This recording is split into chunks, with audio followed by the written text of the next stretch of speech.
Welcome back to the Quaker Update playing field. My name is David Loudon. And I'm Brady Wachtel. We hope you had a great winter break.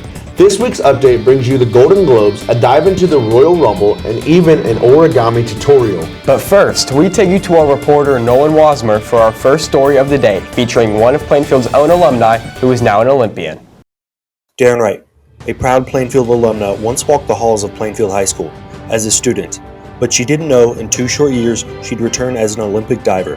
She always believed she was a rising star, but never expected to land so high. I always had a natural talent for it. I started competing internationally when I was 11, but I never really thought I could be good until I was probably 16 or 17. Wright's diving journey began on land on rubber ground as a gymnast. But with inspiration from her sister and mother, she flipped from land to water, which transformed her life into something new. With medals came an additional family. Diving has affected my life in so many ways. Just the amount of people that I have met through the sport has been incredible, and they truly shaped who I am as a person. Most recent summer, Wright competed in the June 27th Olympic trials at the University of Tennessee, Knoxville. She placed second in the 10-meter platform, earning her a spot on Team USA for the Paris Olympics. My experience was just fun. I had no expectations from it at all. I was just excited I was there. So I just went out and dove and had fun the whole time. Through a fantastic career, Wright has learned to keep her composure in the most key situations, controlling every movement and moment, regardless if she's diving for her university at Purdue or for her country. Keeping this mindset, her 5 dives would be performed on a bigger stage as she placed 19th on the 10-meter platform, performing on an Olympic level for the first time. For me, the mindset was it's the same 5 dives I've been doing since I was 16. So it really wasn't a different meet in my mind. It just had a lot of cool stickers on the wall and the title of the Olympics. But in reality, I've competed against those people many, many times. And so I just had to do the same 5 dives. It seems this competitive nature came naturally to the Olympic diver, but it wasn't always that way. Wright once struggled with her love for the sport during the COVID-19 pandemic in 2020. Probably going into COVID / coming out of COVID, I didn't love diving. So I didn't want to go to practice, I didn't want to do the work, I didn't want any part of it. And I still showed up to practice and I still did things, but my heart just wasn't in it. And then COVID happened and we finally got the long break and I was able to reflect and just kind of see if this is really what I wanted to be doing. The Plainfield community that raised her continues to support her in her diving career. Wright reflects on her roots in the Quaker community. Plainfield has shaped my life in thousands of ways. The community here is unlike no other. I still receive support from teachers that I had 8 years ago from elementary school that'll reach out to me and stuff. Wright's talents didn't orbit solely around diving. She also continuously made good grades and maintained punctuality. Current Plainfield teachers still talk about her dedication. After graduation, she chose to compete with Purdue, who sports 5 fellow Olympic teammates. In February, the Plainfield Legacy Foundation will honor her influence on the community. So amazing. That's just crazy because I feel I'm just a random kid. I don't feel I am an Olympian, but I still feel like me. So to be receiving it is just such an honor because I'm just a small town kid from Plainfield. Even after meeting celebrities, becoming one, and traveling across the world, at heart, Darren Wright still holds her humble attitude and love for the community. What an incredible journey. Let's offer another quick thank you to Darren for accepting our interview and head over to David with the Royal Rumble. This year, the WWE is hosting their annual PLE, the Royal Rumble. For the first time in history, the Rumble is headed to Indianapolis at Lucas Oil Stadium on Saturday, February 1st. Make sure you tune in to see all the superstars compete for the one goal of going to WrestleMania. The WWE Royal Rumble is coming to Indianapolis on February 1st at Lucas Oil Stadium. The premium live event is one of the most anticipated attractions in sports entertainment. The Rumble was nearly sold out with some of the cheapest tickets going for $500. However, you can experience the thrill of the Royal Rumble at home on Peacock. I'm really excited. I feel like there hasn't been a big WWE event in Indianapolis for a while. I am excited for it. I wish I could go, but I'm just going to be at home watching. The Rumble is an event wrestling fans don't want to miss. The winner of the match has a clear path on the road to WrestleMania. The stakes that show has for the future of the superstars makes it exhilarating and special to watch. I wouldn't say it's just as special. I'd say it's more special than most of them. When you think about the three big events, you think of WrestleMania, SummerSlam, and the Royal Rumble. One of the most popular opinions about the Rumble is that the superstar returns make or break the show. You never know who is going to enter the match and surprise the crowd and viewers at home. That's a tough one. There's been some big ones. I could always say a John Cena from 2008, but I wasn't really old enough to see that. What is this? It's John Cena! The returns are a great moment for the fans, but the winners of the event are immortalized in the company's history and in wrestling fans' memories forever. So it's also a big one. So I'm going to go back to John Cena. I always loved watching John Cena growing up. And I'd say back in, I think it was 2013, when he won it, and if he faced The Rock back at WrestleMania, I say when he won it, I think it was an awesome moment. The Royal Rumble is one of the steps Indianapolis is making to continue to highlight the city. A great performance on the 1st of February could help the city continue on the path to a bigger market feel. Well, it means the city's just going to keep growing, We're already bringing in more stuff. We got the All-Star game from NBA last year. Eventually, I think we're going to have a Super Bowl in the next 5 years. It's just making Indy like a big town market. It's truly amazing the great state of Indiana finally gets the chance to watch the Rumble live in person. The entire WWE universe is beyond excited to see who will win and who will get the chance to have their WrestleMania moment. The Golden Globe surprised many in the industry and the public this year. The hit musical Wicked, adapted to film, only won 1 Globe for cinematic and box office achievement. A quietly released musical, Emilia Perez, managed 4. This has sent not just longtime fans of the Wizard of Oz prequel, but also new and even non-fans of the musical origin story into a frenzy. However, it's reported many feel that some of the other winners were not necessarily adequate for this category, causing moviegoers of all kinds to say Golden Globes are bought, but Oscar won. The Globe's judges have yet to respond to the backlash from fans and Hollywood. We'll be right back after these messages.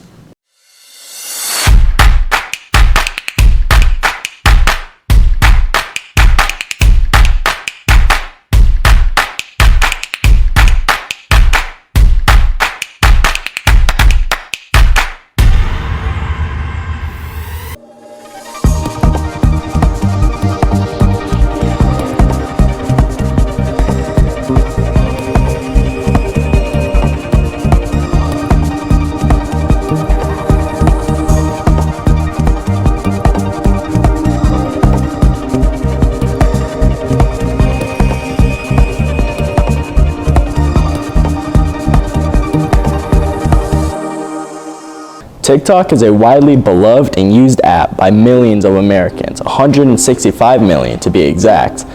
Now it is under scrutiny and threatened to get banned by the U.S. government because of security risk. How do your fellow Quakers feel about the TikTok ban? I feel like it's violating the freedom of speech. They just shouldn't be able to do that. I think it's honestly a good thing because I feel like a lot of kids are into their phone already, being on games and all that. So I feel like an added social media like TikTok makes people a lot more addicted to their phones. They're always going to be on it now. I feel like the TikTok ban would be helpful because nowadays all kids want to do is go home, watch TikTok till midnight, and then wake up tired, gotta go to school, fall asleep in class. But I feel like once they ban it, everything's gonna go back to normal, like back in old days, to where kids are gonna go outside, actually play outside, play at the playground, play with their friends, I guess my number one thing is this: if the powers that be here in our country feel like that it's genuinely a threat, then I'd like to see that information provided to me, see what kind of threat it actually is. And then if it needs to be banned, then ban it. But I feel like we as a people, as a group of citizens, need to at least be provided with that information so we can understand, rather than just have someone say it's a threat. I'd like to see that information. Love it or hate it, TikTok undeniably started a culture that millions of Americans share, a community unlike no other. So, do the risk outweigh the benefits? That's up to you. Now we head to Red Pride Zone coverage to talk about the AFC and NFC championships. Both games are on Sunday, January 26th. You ready? Yeah, let's go. Let's go. Oh, don't forget your coffee mug.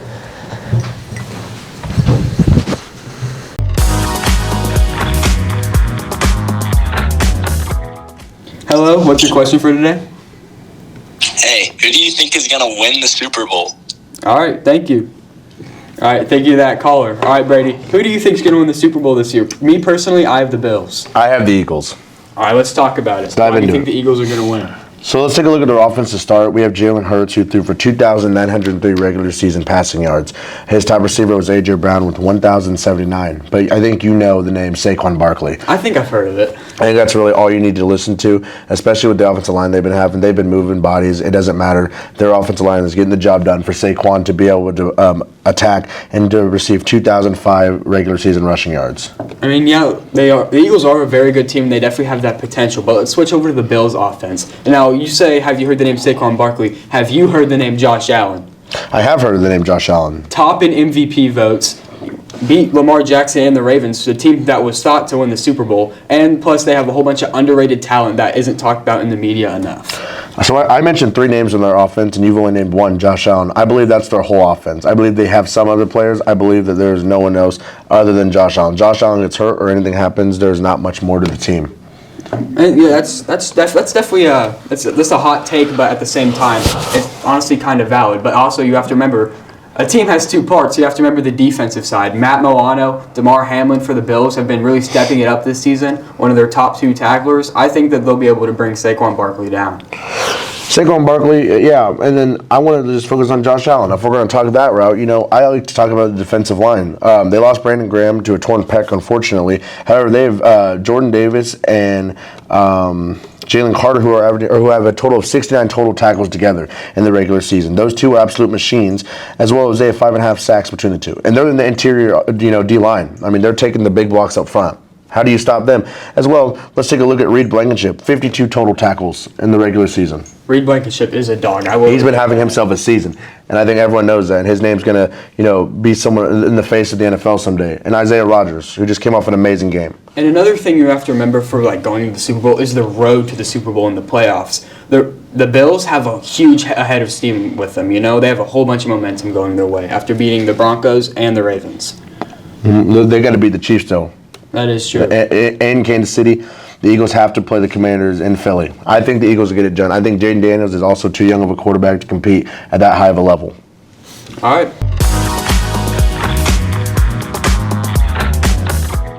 Plainfield varsity boys and girls basketball are having a winning season thus far. One player from each team is the standout star. Reporter Nick Green is on the story. The Plainfield High School boys and girls basketball team is already in mid-season. One star from each team has stood out the most as leading scorers. Guards Harper Baker-Lands and Hannah Mincer both have their own idea of how to make their teams more elite for the remainder of the season. I think just working on everything, trying to do other things besides just score, maybe rebound more, get more assists, defend better. Just not looking at the score and just thinking like we've prepared for all the things we have in front of us and just being prepared and everything. The boys team lost 3 seniors to graduation last season, meaning this year's major theme has been trying to fill those roles. Well, we lost a couple big scoring pieces and a couple big rebounding pieces, and so just trying to do those things and try to fill in for what left last year has been a big difference. As for Mincer, she's the daughter of Plainfield Assistant Athletic Director Michael Mincer, who is a former basketball star at Batesville and ISU. Her dad's precise shooting has transferred to her, and she wouldn't be playing without him. My dad's taught me everything. Like, he taught me how to shoot and all this, so obviously, like, I wouldn't know how to do anything really without him. Baker-Lands' father, Chewy, a former coach at Louisville, has of course had an influence on his son's game. Baker-Lands has been in tough and stressful situations this season in tight games, but has learned from the best on how to get himself calmed down. I think just trusting in how hard I've worked and trusting in myself and believing in myself and knowing that everyone else around me believes in me to do what I need to do. Mincer has also had her fair share of struggles, but has her own advice for others trying to be a student athlete. I think just keeping track of everything helps a lot, like keeping track of all your schoolwork and not procrastinating and just doing it when you have time. And it's definitely gotten harder throughout like the years because our classes have gotten harder, but you just got to work through it and stuff. The boys team has 9 games left, including a big matchup with number 2 in the state, Lawrence North, while the Plainfield girls team only have 4 games left, 3 of which are home. Support these stars as they finish out this season's campaigns. Make sure to come out and support both these teams for the last few games of the season. There will be a doubleheader on Friday night homecoming. We'll be back after this.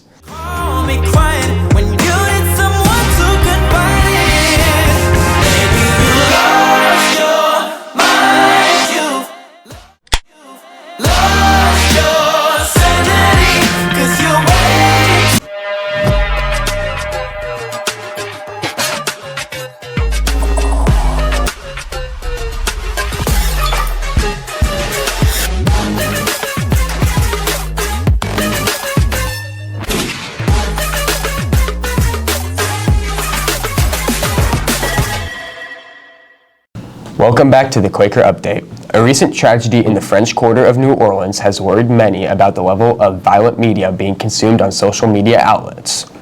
Shamsuddin Jabbar from Houston, Texas recently found himself inspired by ISIS according to videos posted on his social media accounts, later used as evidence against him. Jabbar drove a rented pickup truck onto Bourbon Street, where he then attempted to go around the block, hitting as many bystanders as possible. This ended in 12 injured and 15 deaths, including the attacker. Authorities are trying their best to quickly perform autopsies and notify next of kin.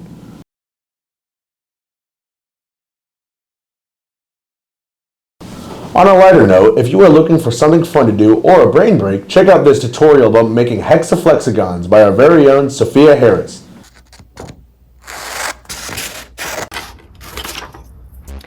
First, cut out a long strip of paper. Take this first edge and bend it over so it makes a bisected triangle. Crease and cut. Fold this edge so it lines up here, making another nice angle. This is our first triangle. Keep matching up these 2 lines and folding back and forth until you have 10 triangles. The more uniform your triangles are, the better your hexaflexagon will turn out. Count 3 triangles and fold down. Count another 3 and fold again. Make sure you tuck this flap under and glue these 2 faces together. Once you've done that, pick any 2 colors for your front side and your back side. I went with red and orange. Now to reveal your third side, pinch these 3 lines down and it will open a flap so you can see your third face. Pick another color and there you have it. A 2D shape with 3 faces, the hexaflexagon. Now when I open it, I can cycle through my 3 sides. I suggest experimenting with some of your own designs. You can create some pretty outrageous patterns. For your next project, I suggest exploring the mysterious hexaflexagon, an even more impressive mathematical wonder. That's all from us today. Thank you for watching this week's Quaker Update. I'm Brady Wachtel. And I'm David Loudon. We'll see you next week. Quaker Update, signing out.